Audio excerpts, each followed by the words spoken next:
사랑하는 성도 여러분, 어제 하루도 주의 은혜 가운데 평안하셨습니까?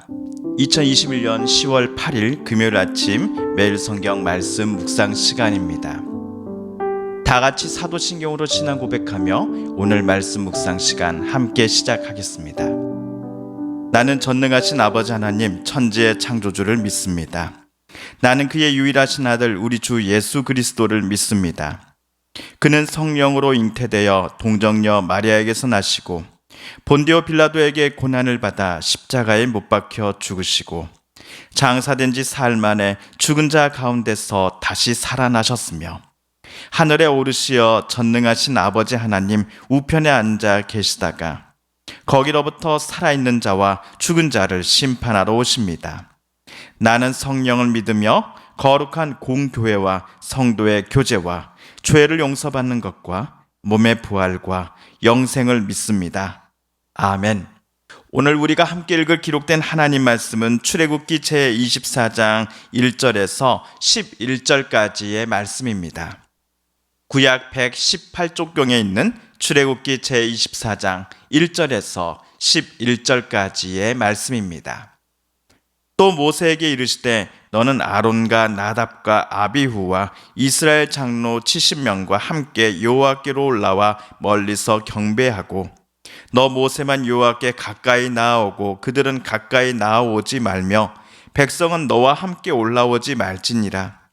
모세가 와서 여호와의 모든 말씀과 그의 모든 율례를 백성에게 전하매 그들이 한 목소리로 응답하여 이르되 여호와께서 말씀하신 모든 것을 우리가 준행하리이다.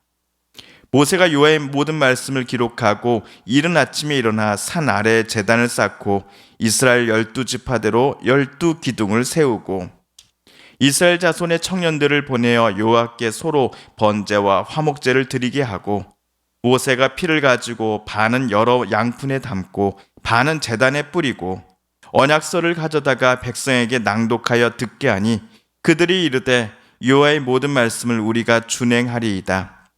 모세가 그 피를 가지고 백성에게 뿌리며 이르되 이는 여호와께서 이 모든 말씀에 대하여 너희와 세우신 언약의 피니라. 모세와 아론과 나답과 아비후와 이스라엘 장로 70인이 올라가서 이스라엘의 하나님을 보니 그의 발 아래에는 청옥을 편듯하고 하늘같이 청명하더라. 하나님이 이스라엘 자손들의 존귀한 자들에게 손을 대지 아니하셨고 그들은 하나님을 뵙고 먹고 마셨더라. 아멘. 어제 우리가 읽은 본문은 이스라엘 백성들이 약속의 땅에 들어가게 되었을 때 반드시 해야 할 일들에 대해 기록해 놓았습니다. 하나님께서 이스라엘에게 보내신 천사 또는 사자가 전하는 말에 이스라엘은 순종해야 합니다. 천사가 그들에게 말하는 것은 하나님께서 이스라엘에게 요청하는 바이기 때문입니다. 이스라엘을 이집트에서 탈출시켜 주신 하나님, 홍해 바다를 무사히 건너게 하시고 뒤쫓아오는 이집트 군사들을 홍해 바다로 덮치신 하나님께서는 이스라엘과 앞으로도 늘 함께 있기를 원하셨습니다. 어제 하나님께서 약속하신 복들은 이스라엘이 오직 하나님만을 경외할 때 자연스레 하나님께서 내려주실 것들이었습니다. 그러므로 이스라엘이 가나안 땅에서 원주민들에 둘러싸여 살아갈 때에도 원주민들이 섬기는 그 신들 앞에 엎드리지 말고 오직 하나님만을 바라보며 살아갈 것을 하나님은 이스라엘에게 명령하셨습니다. 한편 오늘 본문에서 하나님께서는 모세에게 시내산 정상으로 또다시 올라오라 라고 말씀하셨습니다. 이때 모세와 함께 산에 올라갈 사람들은 먼저 모세의 형 아론입니다. 그리고 아론의 첫째와 둘째 아들인 나답과 아비후이지요. 마지막으로 이스라엘의 장로 70명도 이번에 모세와 함께 동참합니다. 그러나 이들 중 모세를 제외하고는 모두 산 중턱까지만 올라올 수 있었습니다. 산 정상까지 올라갈 수 있는 사람은 모세뿐이었습니다. 시내산 꼭대기에 내려와 계신 여호와 앞에 설 수 있는 사람은 오직 모세뿐이었습니다.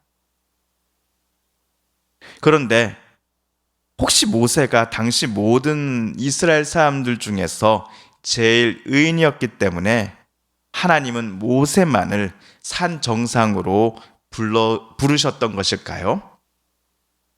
아닙니다. 다만 우리가 추측해 볼 수 있는 것은 모세가 하나님께로부터 이스라엘의 지도자로 선택받았다라는 사실 하나뿐입니다. 모세가 자기가 원해서 이스라엘의 지도자가 된 것이 아니라 하나님께서 그를 지도자로 먼저 선택하셨습니다. 마찬가지로 오늘 또 하나님께서 모세만을 산으로 부르신 이유는 전적으로 하나님의 선택, 하나님의 결정 때문이라고 밖에 우리는 할 수 있는 말이 없습니다. 그렇기에 지금의 저와 같은 목회자들은 늘 하나님과 성도들 앞에 겸손해야 합니다. 자신들이 남들보다 의인이어서 능력이 뛰어나서 그 직분을 맡고 있음이 아니라 하나님의 전적인 선택 때문이었다라는 것을 저와 같은 목회자들은 늘 기억하며 하나님과 성도들 앞에 늘 겸손해야 합니다. 한편 시간이 흘러 모세는 산 정상에서 중턱으로 그리고 산 아래로 내려갔습니다. 산 초입에서 백성들은 모세와 함께 산으로 올라간 사람들을 기다리고 있었지요. 백성들 앞에 선 모세는 산 정상에서 하나님께로부터 들었던 모든 말씀들과 율례들을 백성들에게 전하였습니다. 그런데 지금 모세가 백성에게 전한 하나님의 말씀과 율례들은 우리도 잘 알고 있는 것입니다. 십계명은 산 아래에서 모세와 이스라엘 백성들이 함께 들었지요. 그러나 십계명 이후로 소개된 규례들, 규칙들은 모세가 산 정상에 홀로 갔을 때만 하나님께로부터 들었던 것입니다. 바로 20장 22절에서부터 시작하여 어제 읽은 23장 23절까지에 나오는 모든 규례들을 모세가 산 정상에 있을 때 하나님께로부터 듣고서는 산 아래에서 그를 기다리고 있던 모든 백성들에게 하나도 빠짐없이 모세는 전했던 것입니다. 우리가 어제까지 읽었던 규례와 법규들을 이스라엘 백성들이 끝까지 다 들은 후 이들은 한 목소리로 여호와께서 말씀하신 모든 것들을 우리가 준행하겠습니다 라고 대답합니다. 그러자 모세는 여호와께로부터 듣고 방금 백성들에게 말로써 전달했던 모든 내용들을 문서로 남기기 시작했습니다. 먼저 맹세를 하고 난 후 모세가 문서로 계약 내용을 기록에 남겼던 이유는 계약에 참여한 이들이 자기가 맹세하고 약속한 바를 지키지 않을 때 전적으로 책임을 물어야 함을 상기시켜 주기 위해서였을 겁니다. 제가 언제 그런 약속을 했어요? 제가 그런 말에 대답을 했다고요? 지키겠다 했다라고요? 그런 적 없어요. 라고 이스라엘 백성들이 나중에 발뺌하지 못하도록 하기 위해서 모세는 계약 내용을 굳이 기록에 남겼을 것입니다. 그리고 나서 모세는 이스라엘과 하나님 사이에 계약이 체결되었음을 기념하면서 하나님께 제사를 드립니다. 몇 가지 절차가 있었습니다. 첫째, 산 아래에다 제단을 쌓습니다. 둘째, 이스라엘의 12지파 수대로 12기둥을 세웠습니다. 셋째, 이스라엘의 청년들을 보내어 수송아지들을 잡아서는 하나님께 번제와 화목제물로 바치게 했습니다. 넷째, 잡은 수송아지의 피 절반은 양푼 그릇에 담아두고 나머지 절반은 제단에다가 뿌려놓았습니다. 여기 제단은 모세가 산 아래에 쌓았던 그 제단을 가리킬 겁니다. 다섯째, 모세는 오늘 글로 써 기록한 언약서를 가져다가 백성에게 다시 낭독하였습니다. 이때 백성들은 여호와의 모든 말씀들을 우리가 준행하겠습니다라고 또다시 외쳤습니다. 그리고 마지막 여섯 번째, 모세는 양푼에 담겨진 피를 가지고서 백성들에게 뿌리며 이렇게 말합니다. 보십시오. 이것은 주님께서 이 모든 말씀들을 따라 당신들에게 세우신 언약의 피입니다. 모세 당시 고대 근동에서 계약 당사자들 사이에 피를 뿌리는 예식이 있었습니다.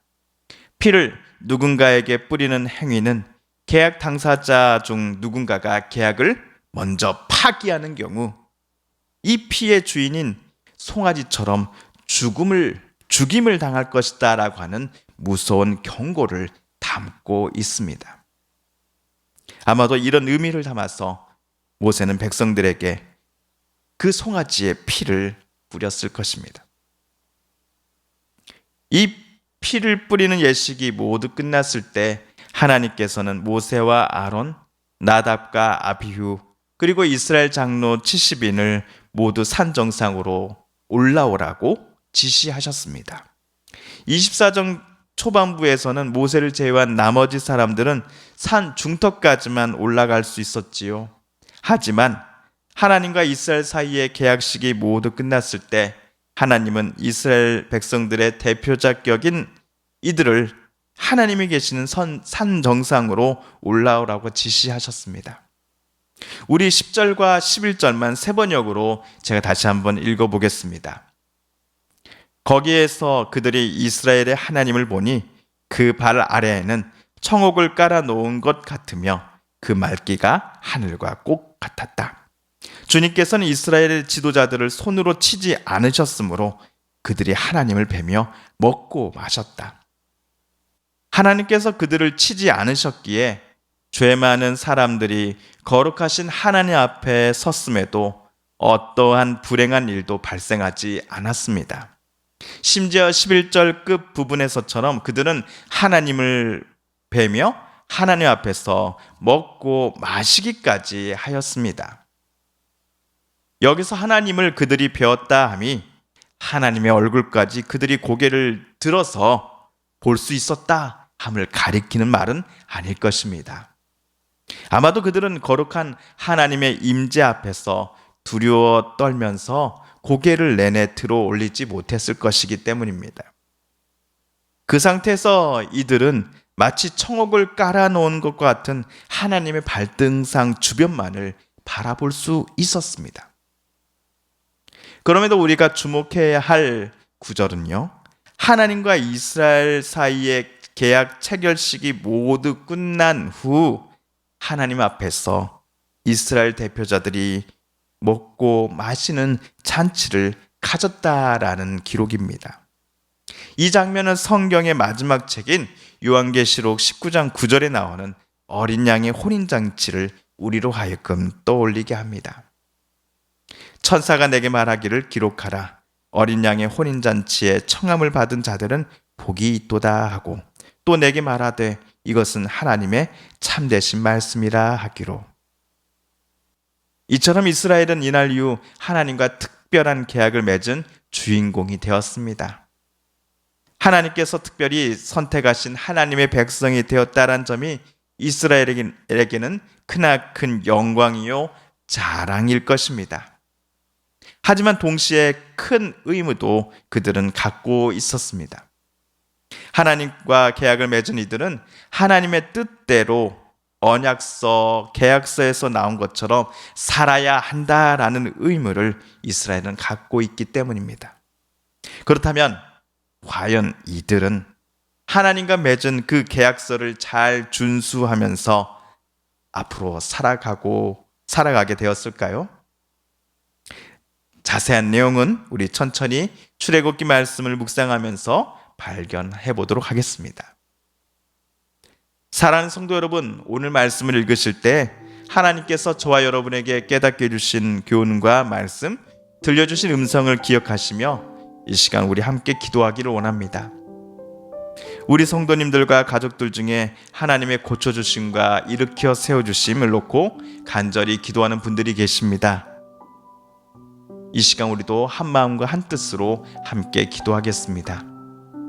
마지막으로 우리가 가지고 나온 간절한 기도 제목 하나님께 아뢰며 하나님의 은혜의 보좌 앞으로 더 가까이 나아가겠습니다. 함께 기도합니다.